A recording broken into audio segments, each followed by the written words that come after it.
How founders can value sales again. Hi, Patrick from Founder Revenue Academy. This episode is part of our process series and is episode number 5. So let's get started. Close to two-thirds, roughly 66% of founders of B2B tech companies in the UK do not come from commercial backgrounds.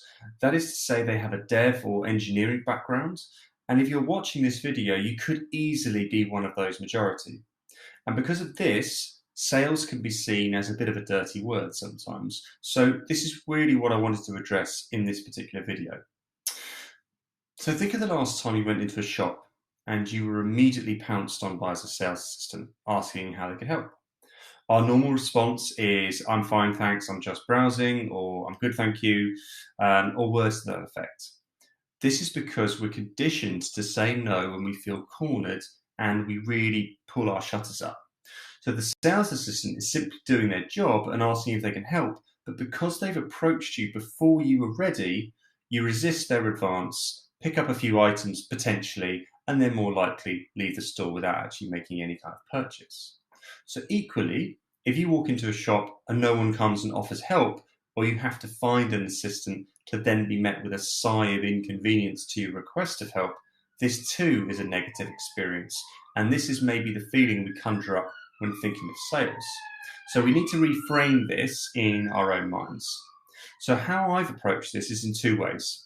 The first is to consider sales, but more accurately prospecting, i.e. that activity you do where you're taking a sieve to your target market, as similar to organizing a party. So you can control what goes on the invite, which is your message. You can also control who you invite, which is your audience, or who you decide to pick the phone up to. But you cannot control who turns up, i.e. who buys. Therefore, the important point to take from here is worry about what you can control and not what you can't. So building on this, I recommend considering a way in which you can take control of the sales conversation from the get-go. If you understand the problem that you solve, if a prospect has that problem, having asked them, you have the solution to the problem.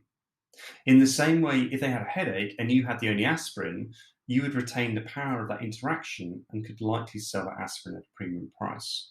The point I'm making is to be aware that often when you are prospecting to a certain group of people, assuming that they have that problem, you have the ability to take that problem away. So actually you're the one who's bringing a solution to their lives and making them a lot better.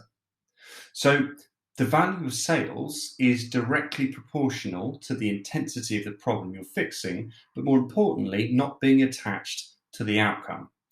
This is to say, accepting that your solution that you have will not be for everybody, and actually more people will not want it when compared to those that do. So the odds are already against you from the get-go. But be the sales assistant that says things like, good morning, I shall be over there should you need any assistance, and leave them to browse until they're ready. This showcases a detachment to the outcome, whether they buy or not, a genuine offer of help, but only at the time that it makes sense to the buyer. Now, whilst that's a retail, almost consumer-based example, we can apply that to B2B in terms of when you are phoning someone for the first time, you're interrupting their day, but also you're simply trying to understand, hey, do you suffer this problem? Because if you do, it might be worth having a conversation. If you don't, no problem. And you just move on to the next one. So that's the point to really take away from this particular video. So that wraps everything up today. So remember, we create these videos a lot to help our founders, and we run these mini-series on all the key pillars of scaling B2B tech startups. So if you haven't seen the other videos in this process series or the other series at all, please check them out. And also don't forget to join our community where the link is below, where you'll see all of this content and get to interact with many like-minded founders also. So I'll see you in there.